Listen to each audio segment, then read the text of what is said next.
connaissons tous la belle et célèbre histoire du Fils prodigue.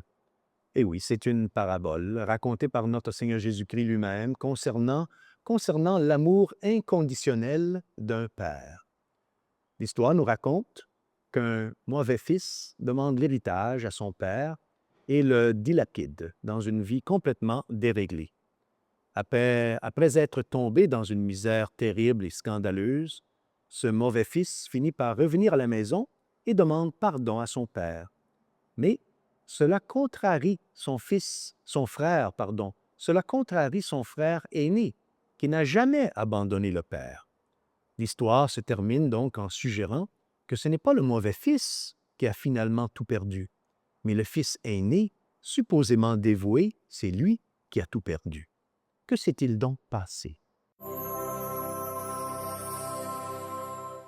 Au nom du Père, et du Fils, et du Saint-Esprit. Amen. Chers frères et sœurs, Salve Maria, et bienvenue au commentaire de l'Évangile pour aujourd'hui. La parabole du Fils prodigue ne se trouve que dans l'Évangile de Saint Luc. Et comme beaucoup d'autres récits et histoires de Saint Luc, elle met en évidence l'amour inconditionnel et la grâce de Dieu. L'histoire tourne autour de trois personnages, un père et ses deux fils. L'un des fils est considéré comme mauvais parce qu'il est rebelle et désobéissant, tandis que l'autre fils est considéré comme bon parce qu'il est obéissant et dévoué à son père. Mais tous les deux finissent par rejeter leur père, chacun à sa manière. Le fils mauvais, le plus jeune, il est rebelle et il rejette son père en exigeant sa liberté et sa part de l'héritage. Eh bien, frères et sœurs, demander son héritage avant l'heure, c'est en quelque sorte se détacher de son père. C'est dire implicitement que son père est désormais mort à ses yeux. Ayant obtenu ce qu'il voulait, le plus jeune, le mauvais fils, part et dépense tout sur lui-même et gaspille son héritage. Le fils aîné, quant à lui, celui qui est obéissant et dévoué, il finit également par rejeter son père, car il refuse l'invitation de son père à célébrer avec lui le retour de son frère, de son jeune frère perdu. Le père a pardonné au jeune homme perdu et veut célébrer son retour à la maison et à la vie. Lorsque le père insiste auprès de son fils aîné pour qu'il pardonne au plus jeune son infidélité et sa trahison, le fils aîné répond avec arrogance et mépris. En répondant ainsi à son père, le fils aîné ne semble pas mener la même vie ni avoir les mêmes attentes que son père.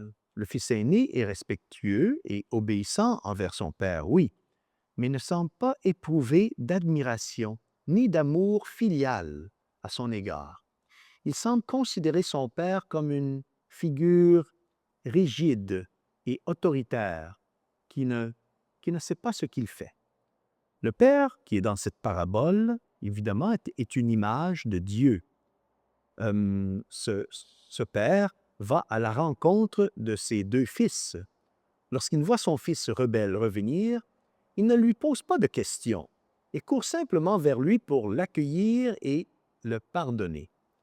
Quand il voit que son fils fidèle et supposément dévoué, l'aîné, ne veut pas se joindre à la fête, il va encore là vers lui pour le supplier de venir se réjouir du retour de son frère plus jeune. Le Seigneur est toujours à l'œuvre dans nos vies et la parabole d'aujourd'hui nous rappelle comment il œuvre pour nous conduire de la mort à la vie, pour nous faire passer d'une vie d'égoïsme à une vie de générosité. La parabole du Fils prodigue, que nous pourrions aussi appeler la parabole des deux fils perdus, nous rappelle les différentes façons que nous pouvons, nous aussi, nous isoler de Dieu.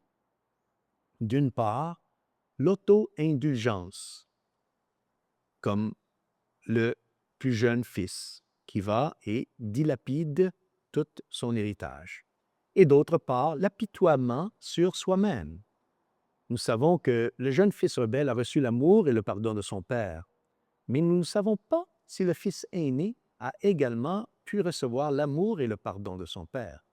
La parabole nous dit que l'amour et le pardon du père, ici, ne fait aucun doute. Il l'accorde aux deux fils, à ses deux enfants.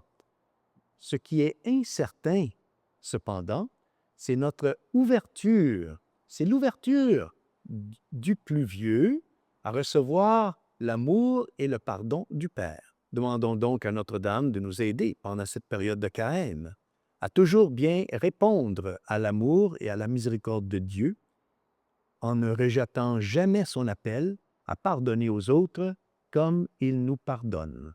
Et que Dieu Tout-Puissant vous bénisse au nom du Père et du Fils et du Saint-Esprit. Amen. Salve Maria!